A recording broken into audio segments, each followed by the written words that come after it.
इस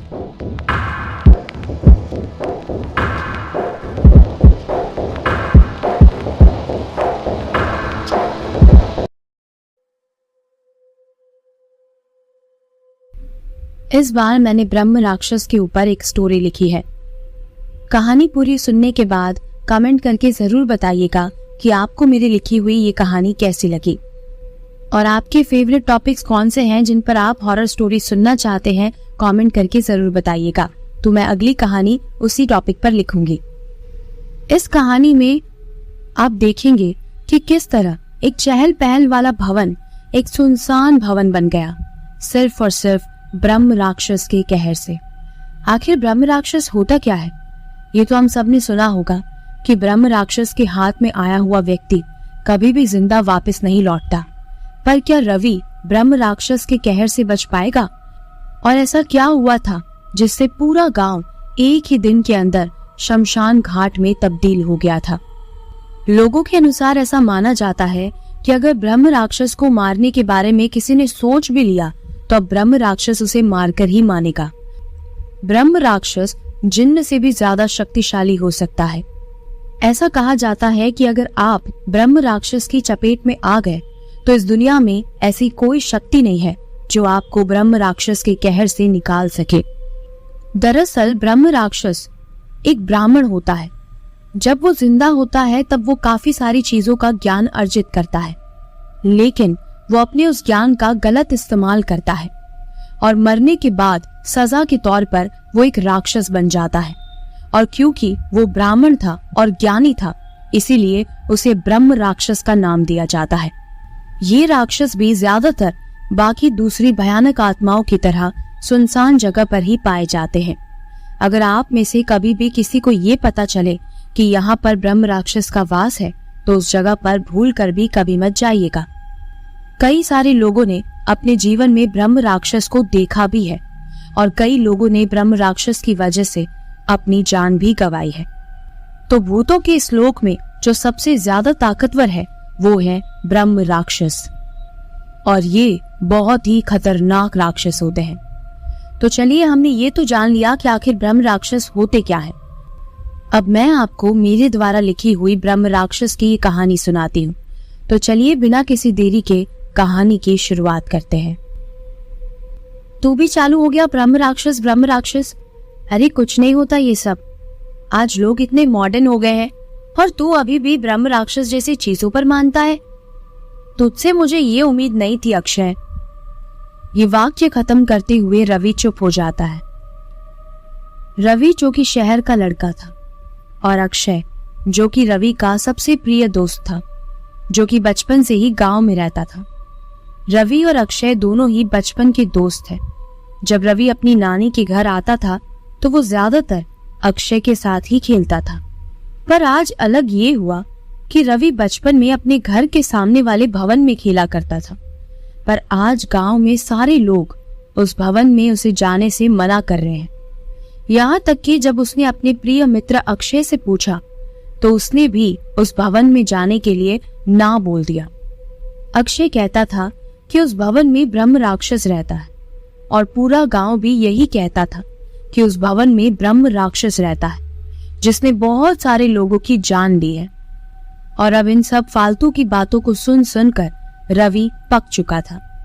ये सब बातें इग्नोर करते हुए वो अपनी नानी के घर चला गया। उसके मम्मी पापा 2 दिन पहले ही गांव आ चुके थे और रवि किसी काम की वजह से 2 दिन लेट आया था। जैसे ही वो अपनी नानी के घर पहुंचता है, सब उसे गले से लगा लेते हैं और कहते हैं, 3 साल बाद आया है तू। इस बात को सुनकर रवि कहता है, काम भी तो बहुत ज्यादा है ना। और उसके बाद धीरे धीरे घर में हंसी मजाक का माहौल बनने लगता है और इस माहौल के बीच में रवि उन सारी ब्रह्म राक्षस वाली बातों को भूल चुका होता है। थोड़ी देर बाद सब दोपहर का खाना खाकर सो जाते हैं, क्योंकि उस टाइम पर गर्मियों का मौसम था। 2 मई के आसपास का दिन था और आपको तो पता ही है कि गांव में कितनी ज्यादा गर्मी होती है, इसीलिए गांव दोपहर को सुनसान पड़ जाता था और सब अपने घर में सो जाते। रवि एक अलग ही कमरे में सो रहा होता है। सबके सोने के बाद करीबन 1 घंटा बीत जाता है, पर रवि को नींद ही नहीं आ रही होती। वो बस अपने शरीर को इधर उधर हिला डुला रहा था। फिर वो सोचता है, एक काम करता हूं, नीचे पानी पीकर आ जाता हूं। रवि नीचे पानी पीने जाता है। वो जैसे ही पानी पीकर फिर से ऊपर जाने लगता है तो उसे अपने गेट से वही भवन दिखाई देता है, और उस भवन को देखकर उसे वो सुबह वाली बात याद आ जाती है। इसके बाद जो हुआ वो तो रवि को भी याद नहीं। रवि अब वशीकरण में फंस गया और उसे भी पता नहीं था कि क्यों वो भवन के पास जाने लगा। ऐसा लग रहा था जैसे उस पर किसी ने वशीकरण कर लिया है। वो बस भवन का गेट खोलने ही वाला था, तब तक ही अक्षय वहां पर आ गया और कहने लगा, क्या हुआ रवि, तू कहां जा रहा है? ऐसे ही अक्षय ने रवि के हाथ के ऊपर हाथ रखा। अचानक से रवि बोलने लगा, क्या बोल रहा है अक्षय? और मैं यहां कैसे आ गया? मैं तो अभी घर पर था ना। ये सब सुनकर अक्षय कहता है, तू भवन की ओर जा रहा था और मैं अपने काम के लिए जा रहा था। मैंने तुझे देख लिया और रोक दिया। ये सुनकर रवि अक्षय से कहता है, कुछ नहीं, तू अपने काम के लिए चला जा, मैं घर जा रहा हूं। और वो थोड़ी बहुत बातें करके वहां से चले जाते हैं। रवि कुछ समझ नहीं पा रहा था कि अचानक से वो भवन के पास कैसे पहुंच गया। फिर वो ऊपर जाकर सो गया और उसे ऐसी नींद आई कि वो सीधा रात को 8 बजे उठा। अब तक वो सारी बातें भूल चुका था। अब वो जाता है और खाना खाता है। फिर अक्षय को फोन करता है, लेकिन अक्षय उसका फोन नहीं उठाता। इस बात पर वो कुछ देर इंतजार करता है। करीबन रात 10 बजे, जब पूरा गांव सुनसान हो चुका था, तब धीरे से रवि चुपके चुपके अपने घर से बाहर निकलता है और सीधा भवन की ओर जाने लगता है। वो भवन के गेट तक पहुंचता है और देखता है कि वहां पर ताला लगा हुआ था। ये देखकर उसे बहुत दुख होता है, क्योंकि उसे अंदर जाना था। वो फिर से अपने घर की ओर जाने लगता है। तब तक ही उसे एक बहुत जोरदार आवाज आती है, दरवाजे को धक्का दो, दरवाजा खुल जाएगा। रवि एकदम से सहम जाता है।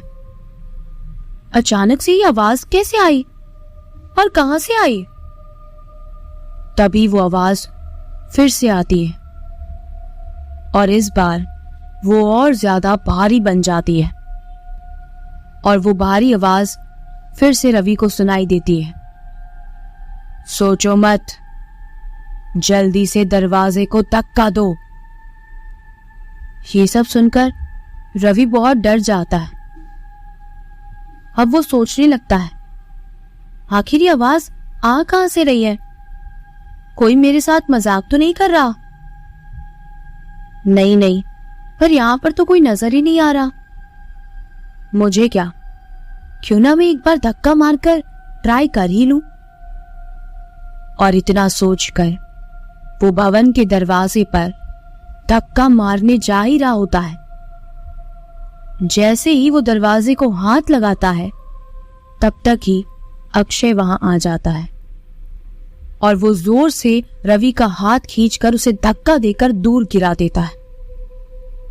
तभी रवि गुस्से में कहता है, तू पागल हो गया है क्या अक्षय? तुझे पता है मुझे कितनी जोर से चोट लगी? इस बात पर अक्षय कहता है, अभी तो सिर्फ तुझे लगी है, अगर तू उस दरवाजे को खोल देता ना तो तेरी मौत ही हो जाती। ये बात सुनकर रवि जोर से अक्षय से कहता है, तुझे समझ में नहीं आता क्या? मुझे ये दरवाजा खोलना है और मैं तो इस दरवाजे को खोल कर रहूंगा। ये कहकर रवि दोबारा खड़ा होकर फिर से उस दरवाजे की ओर आगे बढ़ने लगता है।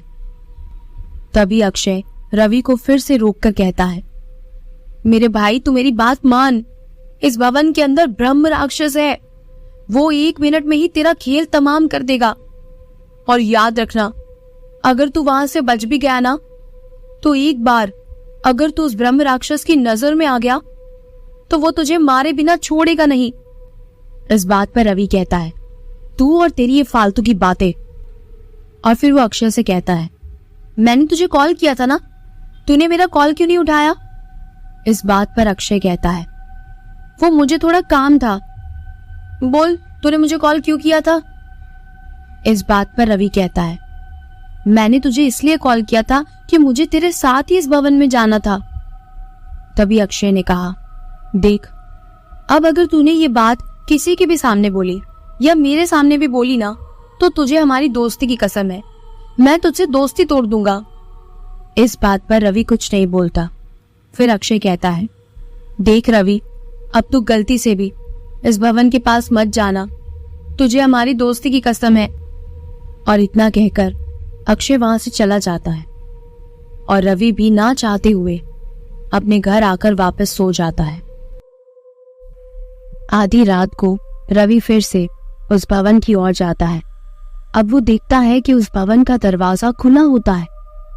तभी वो उस भवन के अंदर चला जाता है और उस भवन के दूसरे माले तक पहुंचता है।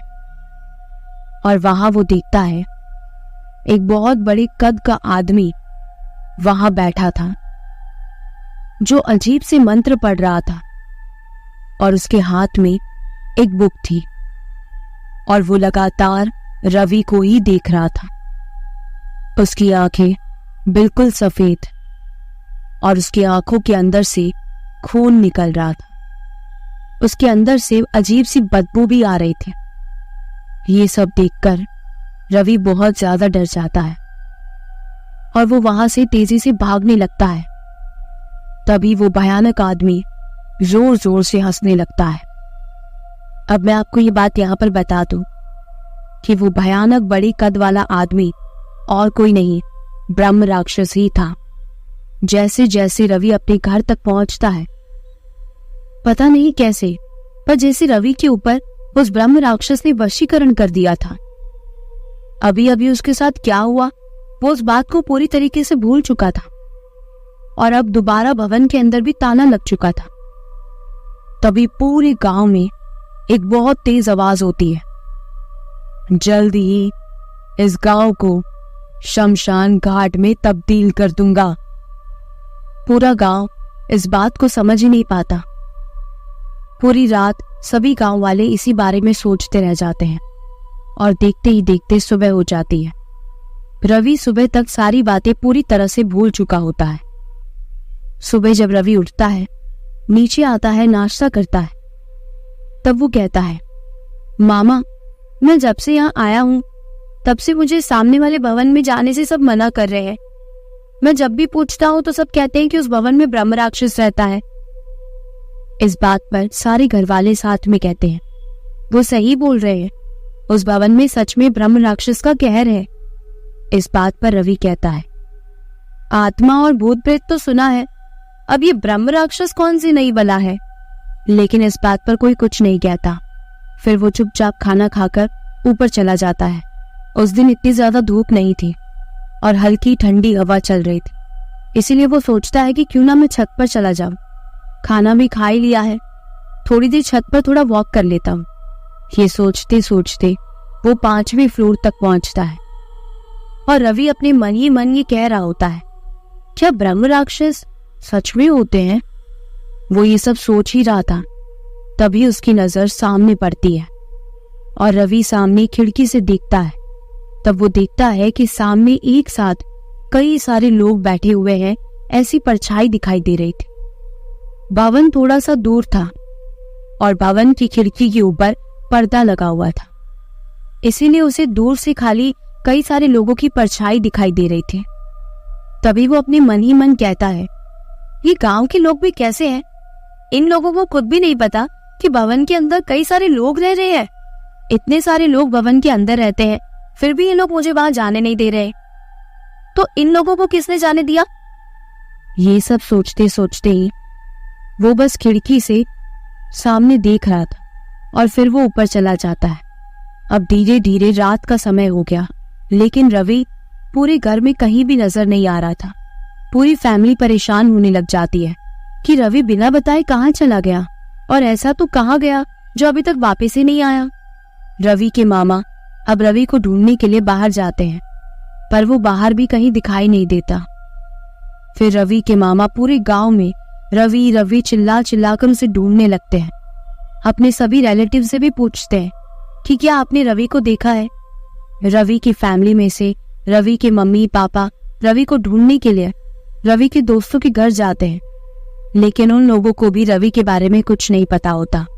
धीरे धीरे करते करते रात बहुत ज्यादा हो जाती है और रात के करीबन 10 बजने को आ जाते हैं। पूरे गांव में अब ये खबर फैल चुकी थी कि रवि कहीं जा चुका है और वो मिल ही नहीं रहा। पूरे गांव वाले भी रवि को ढूंढने के लिए रवि की फैमिली की मदद कर रहे होते हैं। धीरे धीरे अब गांव वाले ये तक कहने लगते हैं कि क्या रवि ब्रह्म राक्षस की चपेट में तो नहीं फंस गया। इस बात पर रवि की फैमिली वाले कहते हैं, नहीं, ऐसा नहीं हो सकता। अगर आप लोगों को रवि को नहीं ढूंढना तो मत ढूंढो, पर ऐसी फालतू की बातें मत करो। हमारा रवि सही सलामत ही होगा। धीरे धीरे पूरे गांव में ये खबर फैल जाती है। अक्षय को भी इस खबर के बारे में पता चल जाता है। अक्षय को कहीं न कहीं मन में ऐसा लग भी रहा था कि हो ना हो रवि भवन में ही जाएगा। फिर अक्षय अपने दोस्त से कहता है कि मुझे लगता है रवि भवन में जा चुका है। अक्षय और उसके दोस्त सोचते हैं कि हम भवन में जाते हैं, पर इसी बात पर फिर अक्षय कहता है, मान लो कि अगर रवि भवन में नहीं हुआ तो हम लोग भी कभी भवन से बाहर वापस नहीं आ पाएंगे। तुम सब जानते हो ना, भवन में ब्रह्म राक्षस रहता है। और ये सारी बातें रवि की माँ सुन लेती है। फिर वो कहती है, तुम लोगों ने अभी अभी क्या बोला। इस बात पर रवि के दोस्त कहते हैं, कुछ नहीं आंटी, हम तो कुछ नहीं बोल रहे थे, हम तो बस यही सोच रहे थे कि रवि कहाँ मिलेगा। इसी बात पर गोपाल कहता है, गोपाल जो कि रवि के मामा थे। रवि की मम्मी रवि के मामा से बड़ी थी, इसीलिए गोपाल उन्हें दीदी कहकर बुलाता था। तभी गोपाल कहता है, क्या हुआ दीदी। इस बात पर रवि की मम्मी कहती है, जिनका नाम सोनाली था, गोपाल, अभी मैंने रवि के दोस्तों से सुना कि रवि भवन में चला गया है। इस बात पर गोपाल अक्षय के पास जाता है और कहता है, अक्षय, मुझे साफ साफ बता दे, क्या बोल रहा था तू।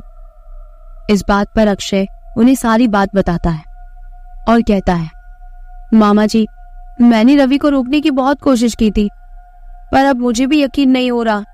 अब जब वो नहीं मिल रहा तो मुझे लगता है कि शायद वो भवन में कहीं मिल जाए। ये बात सुनकर गोपाल आँख देखता है न ताव और सीधा भवन के अंदर जाने ही वाला होता है।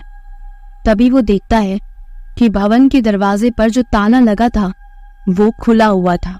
इस खुले ताले को देखकर गोपाल को अब लगने लगता है, हो ना हो रवि सच में भवन के अंदर ही गया है, क्योंकि उसे भवन के अंदर जाना था और भवन की चाबी भी हमारे घर पर ही रहती थी। उसके बाद गोपाल भवन के अंदर चला जाता है। गांव के सभी लोग गोपाल को अंदर जाते हुए बस पीछे से देखते ही रह जाते हैं। गोपाल की फैमिली वाले भी उसे रोकने की बहुत कोशिश करते हैं, पर गोपाल किसी की बात नहीं सुनता और सीधा भवन के अंदर चला जाता है। अब सब लोग भगवान से प्रार्थना कर रहे होते हैं कि गोपाल और रवि दोनों सही सलामत वापस आ जाए। थोड़ी ही देर में गोपाल रवि को लेकर वापस आ रहा होता है। सब लोग उसे देखकर बहुत खुश हो जाते हैं। रवि बेहोश था, इसीलिए गोपाल ने रवि को अपने कंधे पर लिया हुआ था। फिर भी गांव वाले इस बात से खुश थे कि रवि वापस लौट आया है। उसके बाद गोपाल रवि को धीरे से घर की चौखट पर सुलाता है। उसके ऊपर पानी के छींटे डालते हैं। कुछ ही देर में रवि की आंखें खुलती है और रवि सबको देखता है और अपने गोपाल मामा को गले से लगा लेता है। ये सब कुछ होने के बाद सारे गांव वाले पूछने लगते हैं, रवि, हमने तुम्हें भवन के अंदर जाने से मना किया था, तो भी तुम भवन के अंदर क्यों गए। इस बात पर रवि कहता है, मैं भवन के अंदर गया, मुझे तो ऐसा कुछ भी याद नहीं है। इस बात पर सोनाली, जो रवि की माँ थी, वो कहने लगती है, बेटा, तुम अब हमसे बातें भी छुपाने की कोशिश कर रहे हो। देखो, सच सच बता दो, तुम भवन के अंदर क्यों गए थे। हम सब ने तुमसे कहा था ना कि भवन के अंदर ब्रह्म राक्षस का वास है। इस बात को सुनकर रवि कहता है, पर मैंने तो कुछ भी नहीं किया और ना ही मैं भवन के अंदर गया था। तभी रवि की माँ कहती है, देखो रवि, भवन का ताला खुला हुआ था और चाबी तो हमारे घर रहती है। इसका मतलब तुमने ही चाबी ली थी। इस बात पर रवि कहता है, नहीं माँ, मैंने चाबी नहीं ली। और ये कहते हुए ही जब रवि अपने जेब में हाथ डालने लगता है तो उसके जेब से ही भवन की चाबी निकलती है। उसके बाद वो अपनी माँ से कहता है, माँ, ये चाबी मेरे पास कैसे आई? मुझे सच में नहीं पता। इस बात पर रवि की माँ कहती है, एक सच को छुपाने के लिए तुम इतने सारे झूठ बोल रहे हो। इस बात पर रवि कहता है, सच में माँ, मैंने कुछ नहीं किया। उसके बाद सारे गांव वाले कहते हैं, छोड़िए ना सोनाली जी, बच्चा है, गलती से हो गया होगा, कोई बात नहीं। पर रवि, अब तुम याद रखना, उस भवन में अब कभी भी मत जाना। ये तो बहुत अच्छी बात है कि तुम भवन से सही सलामत आ गए, नहीं तो उस भवन से आज तक कोई भी सही सलामत वापस लौट कर नहीं आ पाया है। इतना सब कुछ बोलकर गांव वाले भी अपने अपने घर चले जाते हैं और रवि भी अपने घर चला जाता है। घर पर पहुंचते ही रवि के मम्मी पापा उसे डांटने लगते हैं। इस बात पर गोपाल उन्हें रोकता है और कहता है, कोई बात नहीं, अब से रवि ऐसा नहीं करेगा। और रवि चाबी भी गोपाल को दे देता है। फिर गोपाल कहता है, अब से मैं इस चाबी को अच्छे से रख दूंगा। रवि, तुम भूल कर भी उस भवन में वापस मत जाना। इस बात पर रवि कहता है, मामा, मैं सच बोल रहा हूँ, आप तो मेरी बात पर यकीन करो, मैं सच में वहां नहीं गया था और ये चाबी मैंने नहीं ली। इस बात पर गोपाल कहता है, मैं भी तुझे यही कह रहा हूँ कि अब तू गलती से भी उस भवन में वापस मत जाना। उसके बाद रवि भी हाँ में सिर हिला देता है। अब सब लोग सो चुके थे। रवि के पापा को नींद नहीं आ रही थी, इसीलिए रवि के पापा छत के ऊपर हवा खाने के लिए जाते हैं। वो सीढ़ियों से ऊपर जा ही रहे होते हैं और करीबन 5वें फ्लोर तक पहुंचते ही हैं। छत आने ही वाला था कि अचानक से रवि के पापा को ऐसा लगता है जैसे उनके पीछे पीछे कोई आ रहा है। उन्होंने पीछे देखा तो वहां कोई भी नहीं था। वो फिर से छत की ओर जाने लगे। उन्हें अचानक से लगा जैसे कोई दौड़कर उनके पास आ गया। वो जोर से चिल्लाकर पूछने लगे, कौन है वहां? और पीछे देखने लगे, लेकिन पीछे कोई भी नहीं था। अब रवि के पापा को थोड़ा सा डर लगने लगा, पर रवि के पापा ज्यादा रिएक्ट नहीं करते और चुपचाप छत पर चले जाते हैं। वो छत पर वॉक कर ही रहे थे, तभी उन्हें ऐसा लगा जैसे कोई उनका पीछा कर रहा है। वो पीछे देखते हैं तो फिर कोई नहीं होता। अब वो इस बात को इग्नोर कर देते हैं और इस बात को नजरअंदाज करने के बाद वो फिर से वॉक करने लगते हैं। तभी उन्हें ऐसा लगता है जैसे कोई कुछ खा रहा है और मुंह से अजीब अजीब आवाजें निकाल रहा है। वो पीछे देखते हैं तो उन्होंने देखा कि कोई भयानक सा आदमी छत के एक कोने में बैठा था और बिल्ली को मारकर खा रहा था। उसके पूरे कपड़े, पूरा मुंह खून से सना हुआ था और उसमें से एक अलग ही रोशनी आ रही थी। अचानक से वो खाते खाते ही रवि के पापा की ओर देखता है। तभी रवि के पापा देखते हैं कि उस आदमी की आंखें बिल्कुल सफेद हैं और उसके मुंह से खून टपक रहा है और वो मरी हुई बिल्ली उसके हाथ में है। इतना भयानक नजारा देखकर रवि के पापा बहुत डर जाते हैं। तभी अचानक वो आदमी रवि के पापा को देखकर जोर जोर से हंसने लगता है। ये सब देखकर रवि के पापा बहुत ज्यादा डर जाते हैं और वो इस डर को बर्दाश्त ही नहीं कर पाते और वहीं बेहोश हो जाते हैं। सुबह सुबह उनकी आंख खुलती है तो वो देखते हैं कि परिवार के सारे लोग उनके आसपास खड़े हैं और सब उनसे यही पूछ रहे हैं, क्या हुआ था आपको?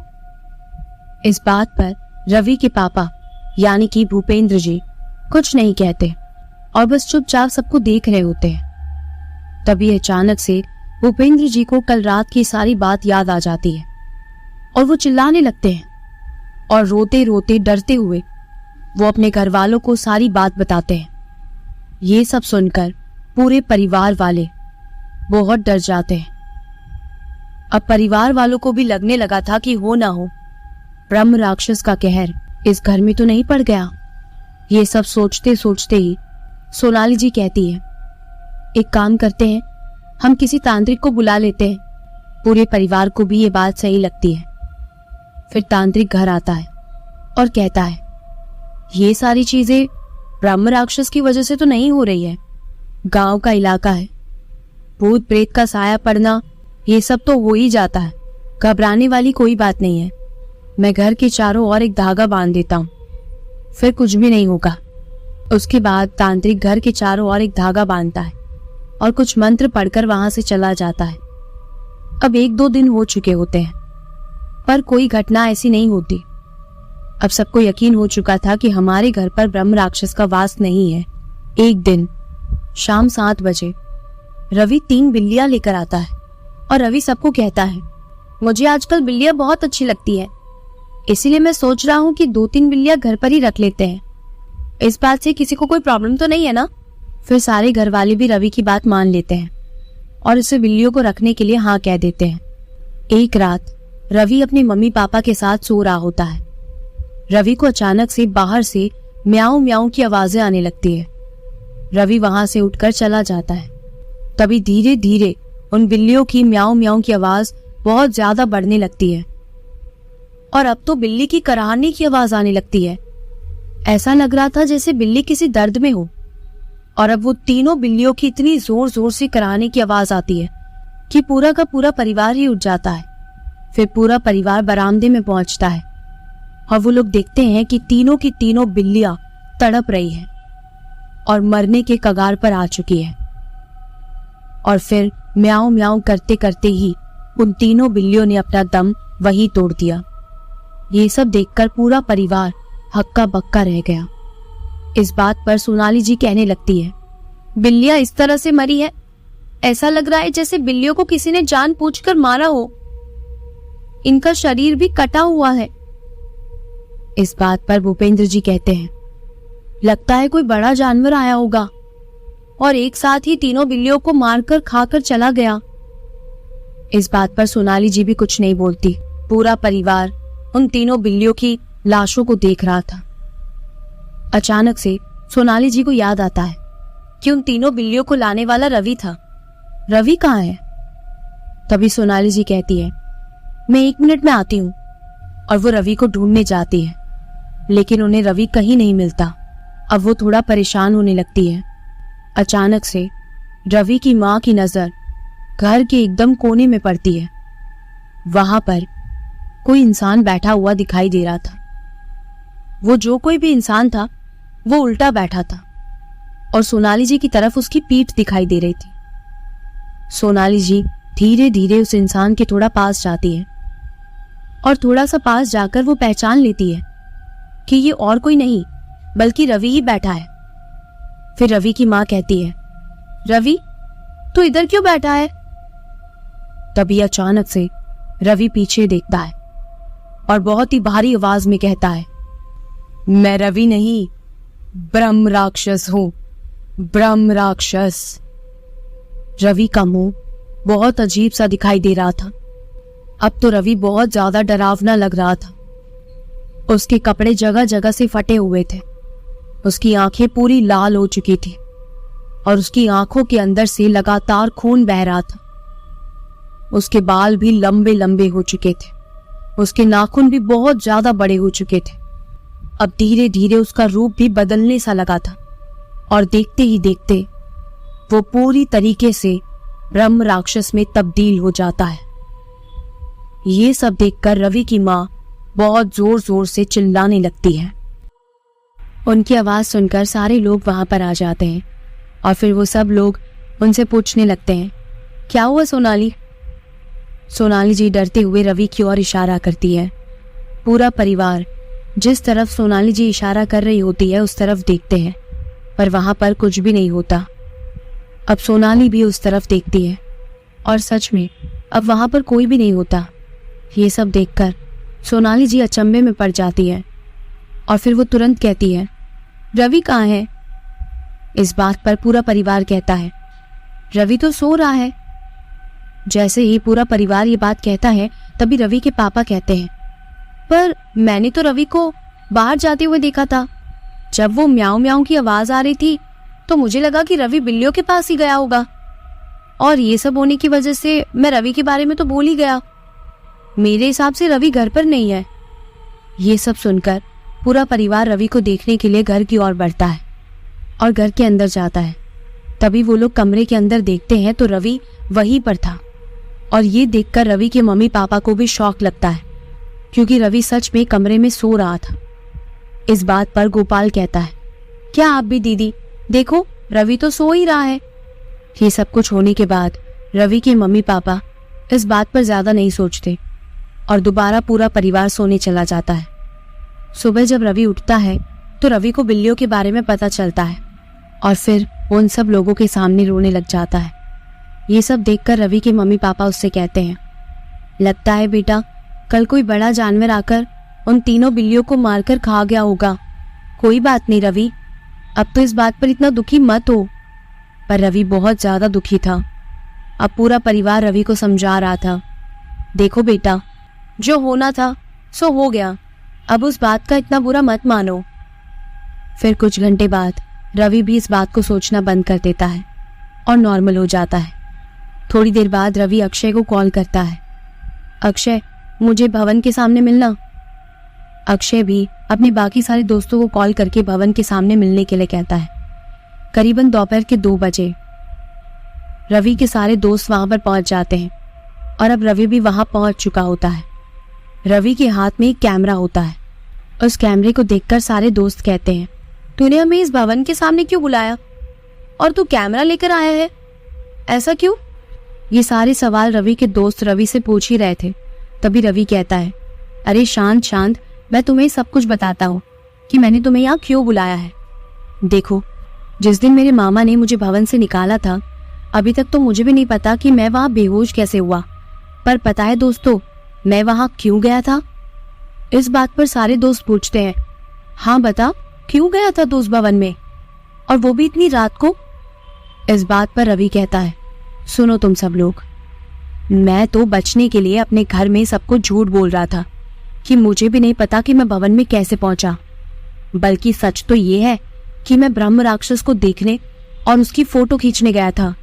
मुझे लगा कि जब इतने सारे लोग बोल रहे हैं तो कुछ तो सच्चाई जरूर होगी, और अगर मान लो हम वहां पर जाए और हमें ब्रह्म राक्षस की फोटो मिल जाए तो हम उसकी फोटो खींच कर ला सकते हैं ना, कितना मजा आएगा। ये बात सुनकर उसके सारे दोस्त कहते हैं, तू पागल हो गया है? तूने अपने घर वालों से उस दिन झूठ बोला था और सारे गांव वालों से भी झूठ बोला था, तू ब्रह्म राक्षस की फोटो खींचने गया था। हे भगवान, ये तो भगवान का लाख लाख शुक्र है कि तू बच गया। तुझे पता है ना, उस भवन में जाने वाला कोई इंसान सही सलामत वापस नहीं आता। ऊपर से ये इतना भयानक भवन भी तेरे घर के पास ही है, और ये जानते हुए कि वहां पर ब्रह्म राक्षस रहता है तो अपने घर वालों को झूठ बोलकर वहां सच में गया था। इस बात पर रवि कहता है, अरे अब जो हो गया सो हो गया, तुम ये बात किसी को भी मत बताना। मैं कैमरा इसलिए लेकर आया हूं क्योंकि मैंने ब्रह्म राक्षस की फोटो खींची थी। ये सब सुनकर सारे दोस्त अचंभे में पड़ जाते हैं और कहते हैं, क्या बोल रहे तू? तूने ब्रह्म राक्षस की फोटो खींची है? ये सब सुनकर रवि कहता है, हाँ मैं फोटो खींचकर लेकर आया हूं। और इतना कहकर रवि सबको फोटो दिखाना शुरू करता है और उस फोटो में सच में एक परछाई बैठी होती है जिसमें से रोशनी आ रही होती है। तभी वो सबको बताता है कि मैं जब भवन में गया था तो मैंने देखा कि वहां ऊपर 3 फ्लोर थे, और जब मैं तीसरे फ्लोर पर पहुंचा तो मुझे ऐसा लगा जैसे पहले फ्लोर पर एकदम नीचे वहां बीच में कोई बैठा हुआ है। मैं जब थोड़ा सा नीचे गया तो मैंने देखा कि कोई बहुत बड़े कद का एक आदमी था। मुझे वो सही से तो नहीं दिखाई दे रहा था, पर इतना पता चल रहा था कि उसके मुंह से खून बह रहा था और उसके हाथ में एक अजीब सी किताब थी और उस किताब में से लगातार रोशनी निकल रही थी। मुझे लगा कि हो ना हो यही ब्रह्म राक्षस होगा और मैंने तुरंत उसकी फोटो खींच ली। तब तो मुझे ऐसा लगा जैसे उसने मुझे देख लिया, और ऐसा भी लगा जैसे उसने मेरे पीछे भागना शुरू कर दिया है। उसके बाद क्या हुआ मुझे कुछ भी याद नहीं है। उसके बाद ये सारी बातें सुनकर रवि के सारे दोस्त डरे सहमे से एक दूसरे को देख रहे थे। अब उन सबकी हालत बहुत खराब हो गई थी। किसी को कुछ समझ नहीं आ रहा था कि ऐसा कैसे हो सकता है। उसके बाद उसके सारे दोस्त एक एक करके उस फोटो को ध्यान से देखने लगे और उससे कैमरा मांगने लगे। उसके बाद रवि उन लोगों से कहता है, देखो तुम लोग फोटो तो देख लो, लेकिन एक बात का ध्यान रहे, मेरे घर में इस बारे में किसी को कुछ पता नहीं चलना चाहिए। और फिर रवि सबको एक एक करके अपना कैमरा देता है और उनसे कहता है, तुम लोग फोटो देखो, मैं भी थोड़ा सा आगे जाकर आता हूं। और इतना कहकर रवि थोड़ा आगे चला जाता है।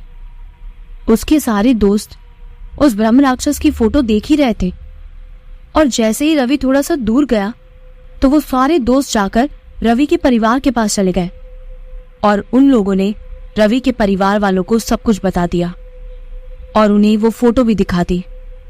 उस फोटो को देखकर पूरा का पूरा परिवार बहुत ज्यादा डर गया था, क्योंकि उस फोटो के अंदर एक परछाई थी जो बैठी थी। लेकिन सबसे बड़ी शॉकिंग बात यह थी कि उस परछाई के पीछे एक लाश पड़ी थी और वो लाश रवि की थी। ये देखकर सब लोग बहुत ज्यादा डर गए और जोर जोर से रोने लगे। अब कहीं ना कहीं रवि के दोस्त और उसके घर वालों ने ये मान लिया था कि जो रवि है वो हमारा रवि है ही नहीं, बल्कि वो एक ब्रह्म राक्षस है। जैसे ही उन लोगों को ये बात पता चलती है, वो रोते घबराते हुए एक तांत्रिक को फोन करके बुला लेते हैं। जैसे ही रवि घर पर पहुंचता है तो तांत्रिक रवि को एक कमरे में धक्का देकर कमरा बंद कर देता है और कमरे के बाहर से ही जोर जोर से मंत्र पढ़ने लगता है। अब सारे गांव वालों को भी पता चल चुका था और अब सब बहुत ज्यादा डर चुके होते हैं। तभी अचानक से एक आदमी की गांव से जोर जोर से चिल्लाने की आवाज आने लगती है, मेरी गाय, मेरी गाय। कुछ गांव वाले भागकर वहां जाते हैं और वो देखते हैं जो आदमी वहां चिल्ला रहा था उसकी गाय की लाश वहां पड़ी थी, जो बहुत बुरी तरीके से मरी हुई थी। जैसे ही सारे गांव वाले ये देखते हैं, तभी पीछे से एक और आदमी की आवाज आती है और वो कहता है, मेरा भाई। जैसे ही कुछ लोग भागकर वहां पहुंचते हैं तो उसके सगे भाई की लाश वहां पर पड़ी होती है। ये सब देखकर अब गांव वाले बहुत ज्यादा सहम जाते हैं, क्योंकि एक साथ दो जगहों पर दो मौतें हो गई थी। धीरे धीरे अब अलग अलग जगह से आवाजें आने लगी। कोई कहता मेरी गाय, कोई कहता मेरा कुत्ता, मेरा जानवर, मेरा भाई, मेरी बहन। और धीरे धीरे 1 घंटे के अंदर अंदर ही 50 से 100 लोगों की मौत हो चुकी थी। और वो भी ऐसी वैसी मौत नहीं, बहुत ही दर्दनाक मौत। गांव वालों को अब कहीं ना कहीं ऐसा लगने लगा था कि जो तांत्रिक ब्रह्म राक्षस को मारने के लिए मंत्र पढ़ रहा है, वही ब्रह्म राक्षस अपनी शक्तियों से गांव में अपना कहर दिखा रहा है। अब सारे के सारे गांव वाले और गांव का सरपंच सब मिलकर वहां जाते हैं और उस तांत्रिक और परिवार वालों को सारी बात बताते हैं कि आप जो मंत्र पढ़ रहे हैं उस मंत्र को रोक दीजिए। इस बात पर सारे परिवार वाले और तांत्रिक पूछता है कि क्यों, क्या हुआ। फिर सारे गांव वाले और सरपंच उन्हें सारी बात बताते हैं। अब धीरे धीरे और भी ज्यादा मौतें होनी शुरू हो चुकी थी। इसी बात पर सरपंच कहता है, हमें कुछ नहीं पता, ये ब्रह्म राक्षस तुम्हारे घर पर कैद है। कुछ भी हो, तुम बस ये मंत्र पढ़ना रोक दो। जैसे ही सरपंच ये बात कहता है, जिस कमरे में रवि था, अब उस कमरे के अंदर से जोर जोर से मंत्र बोलने की आवाजें आती है। कुछ देर मंत्र बोलने के बाद रवि शांत हो जाता है और अंदर से और भी ज्यादा अजीब और भारी आवाज आ रही है। ऐसा लग रहा था जैसे कि ब्रह्म राक्षस ही बोल रहा है। तभी अंदर से ब्रह्म राक्षस कहता है, मैंने अपने मंत्रों से गांव में ये सारी मौतें करवाई है और ऐसे ही करवाता रहूंगा। अब तांत्रिक तू देख ले, अगर तूने मुझे इस कमरे में ज्यादा देर तक कैद रखा तो क्या पता तेरा परिवार भी मारा जाए। ये सब सुनते सुनते ही तांत्रिक अब बहुत ज्यादा डर जाता है और वो तुरंत ही वो मंत्र पढ़ना बंद कर देता है और सब कुछ छोड़ छाड़ कर उस कमरे को खोलकर वहां से चला जाता है और अपने परिवार के पास पहुंच जाता है। अब रवि वहां से बाहर निकलता है और सारे गांव वालों को अपने सामने देखता है और फिर अचानक से वो पूरे गांव में आराम से घूमने लगता है। अब कोई भी डर के मारे रवि को पकड़ ही नहीं रहा था, क्योंकि सबको पता था कि वो ब्रह्म राक्षस है और अगर हम उसे पकड़ने गए तो कहीं ना कहीं वो हमें और हमारे ही साथ हमारे पूरे परिवार को मार सकता है। अब रवि के पिता भूपेंद्र जी एक नामी कामी तांत्रिक को फोन करते हैं और उस तांत्रिक को अपने घर पर बुलाते हैं। उस तांत्रिक ने बहुत ही ज्यादा सिद्धियां हासिल की हुई थी। अब वो तांत्रिक गांव के सभी लोगों को उस भवन में रुकने के लिए कहता है और तांत्रिक कहता है कि इस भवन में से अब वैसे भी उस ब्रह्म राक्षस की आत्मा जा चुकी है, तो इस भवन में अब कोई खतरा नहीं है। फिर वो सारे गांव वालों को उस भवन में रुकवा कर भवन के चारों ओर एक काली राख डाल देता है, जिससे वो ब्रह्म राक्षस चाहकर भी भवन के अंदर नहीं आ पाएगा और भवन में मौजूद एक भी गांव वाले को नहीं मार पाएगा। ये सब सुनकर गांव वाले थोड़े खुश होते हैं। फिर तांत्रिक कहता है, मैं जल्दी से भवन के चारों ओर ये रेत डाल रहा हूं।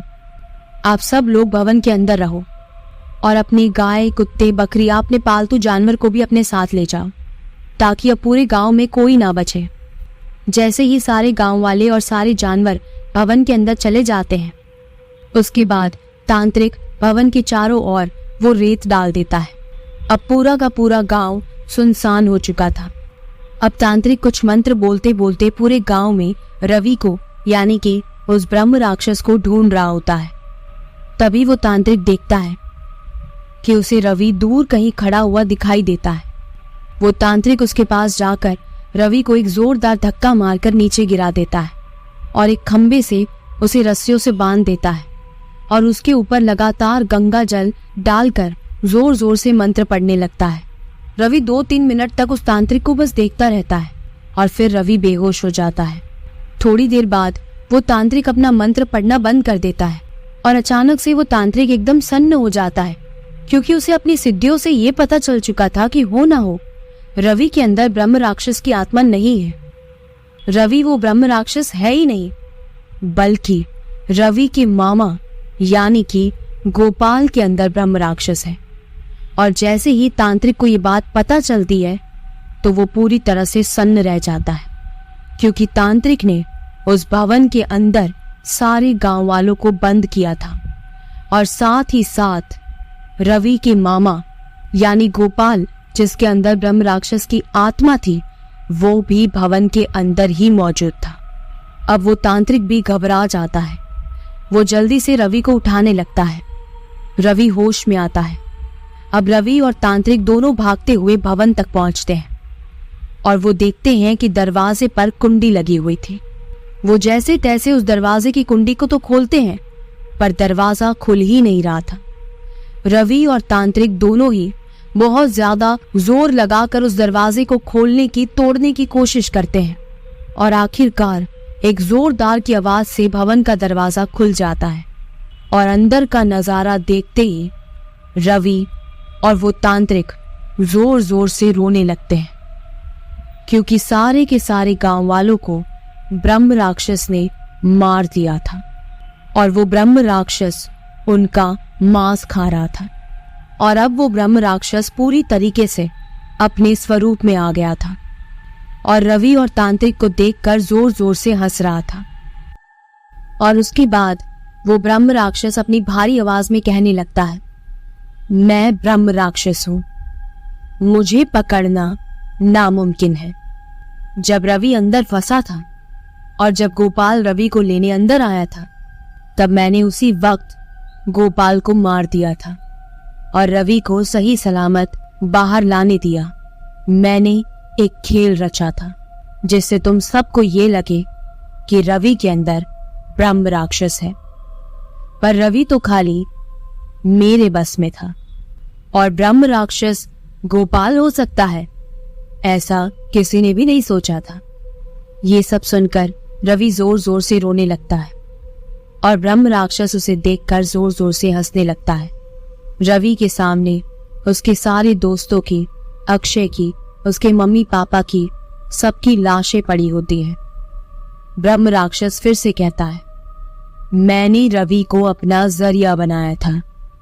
मैंने ही रवि से उसके दोस्तों को उस फोटो के बारे में बताया था ताकि सारे गांव वालों को ये पता चल जाए कि रवि के अंदर ब्रह्म राक्षस है और सारे के सारे लोग मेरे इस छलावे में फंस जाए और मैं एक ही बार में सबको मार डालूं। मैं कई सालों से इस भवन में कैद था, पर अब मैं आजाद हो गया हूं। और ये बोलते बोलते ही वो रवि के ऊपर झपटा मारता है और एक ही बार में रवि को भी खत्म कर देता है। ये सब देखकर तांत्रिक उस गांव से भाग जाता है और भागते भागते वो उस गांव के बाहर पहुंच जाता है और उस गांव के चारों तरफ एक काली राख डाल देता है और दिन रात बस मंत्र पढ़ता रहता है।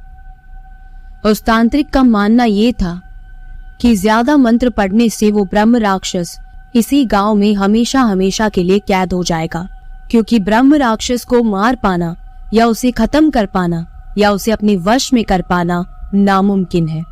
इसीलिए ऐसा किया जाए कि इस गांव में कोई भी ना आ पाए और वो ब्रह्म राक्षस भी इसी गांव के अंदर कैद होकर रह जाए, ताकि बाकी सारे लोग उस ब्रह्म राक्षस के कहर से बच पाए। फिर वो तांत्रिक दिन रात मंत्र पढ़ता रहा। भूखा प्यासा जैसे तैसे करके उसने अपनी उस पूजा को सफल बना ही दिया और ब्रह्म राक्षस हमेशा के लिए उसी गांव में कैद हो गया। थोड़े दिनों बाद एक रहस्यमय तरीके से उस तांत्रिक की भी मौत हो गई और आज भी जब कोई उस गांव के अंदर जाता है तो वो कभी वापस लौट कर नहीं आ पाता। और रात 9 बजे के बाद आज भी उस गांव के अंदर से अजीबोगरीब आवाजें आती है। ऐसा लगता है जैसे कोई दहाड़ रहा है और पूरी रात दहाड़ने की आवाजें आती रहती है। आज उस बात को 15 साल होने आए हैं, पर अभी तक आसपास के गांव वाले कभी भी गलती से भी उस गांव के अंदर नहीं गए और कोई भी गलती से भी उस गांव के अंदर जाने की कोशिश भी करता है तो वो कभी भी जिंदा वापस नहीं लौटता। और आज तक पूरी रात वहां से अजीबोगरीब आवाजें आती रहती है और आधी रात के आसपास ब्रह्म राक्षस के दहाड़ने की आवाजें आती है। और अगर गलती से कोई जानवर भी उस गांव के अंदर चला जाए तो अब सिर्फ उसकी लाश ही बाहर आ पाती है।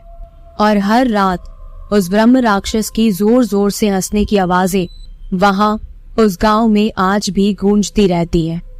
क्या आपको याद है कि जब रवि अपने घर में 5वें मंजिल पर पहुंचता है तब उसे पर्दे में से कुछ लोगों की परछाइयां दिखाई देती है?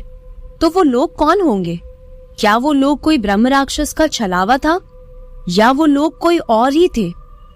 मुझे कमेंट करके जरूर बताइएगा। इस कहानी को खत्म करने के साथ ही ये सवाल मैं आपके लिए छोड़कर जा रही हूँ कि आखिर वो लोग कौन थे। कुछ दिनों बाद 5 दोस्त जिन्हें उस गांव के बारे में पता चलता है कि इस गांव में एक ब्रह्म राक्षस रहता है और वो 5 दोस्त मिलकर उस गांव को एक्सप्लोर करने जाते हैं। तो आप लोग उन 5 दोस्तों को हैप्पी जर्नी बोलना चाहेंगे? कमेंट करके जरूर कहिएगा। तो कैसी लगी आपको मेरी लिखी हुई ब्रह्म राक्षस की ये कहानी? कमेंट करके जरूर बताइएगा। कहानी लिखने में बहुत मेहनत लगती है। अगर आपको मेरी लिखी हुई कहानी पसंद आती है तो मुझे कमेंट करके अपना फीडबैक जरूर बताइएगा। और अगर आपको कहानी पसंद आई है तो वीडियो को लाइक और चैनल को सब्सक्राइब जरूर कीजिएगा, क्योंकि आपका एक सब्सक्राइब मुझे बहुत ज्यादा सपोर्ट और मोटिवेट करेगा। अगर आप अपनी कुछ हॉरर स्टोरीज मेरे साथ शेयर करना चाहते हैं तो मेरी इंस्टाग्राम की लिंक आपको डिस्क्रिप्शन में मिल जाएगी। वहां जाकर आप अपनी हॉरर स्टोरीज मेरे साथ शेयर कर सकते हैं। अपना फेवरेट टॉपिक बताना बिल्कुल भी मत भूलिएगा कि आप कौन से टॉपिक पर भूतिया कहानियां सुनना पसंद करेंगे। मैं अगली कहानी उसी टॉपिक पर लिखूंगी, तो कमेंट करके जरूर बताइए। चलिए ऐसे ही और भी भूतिया, रहस्यमयी और डरावनी कहानियों को सुनने के लिए मेरे चैनल से जुड़े रहिएगा।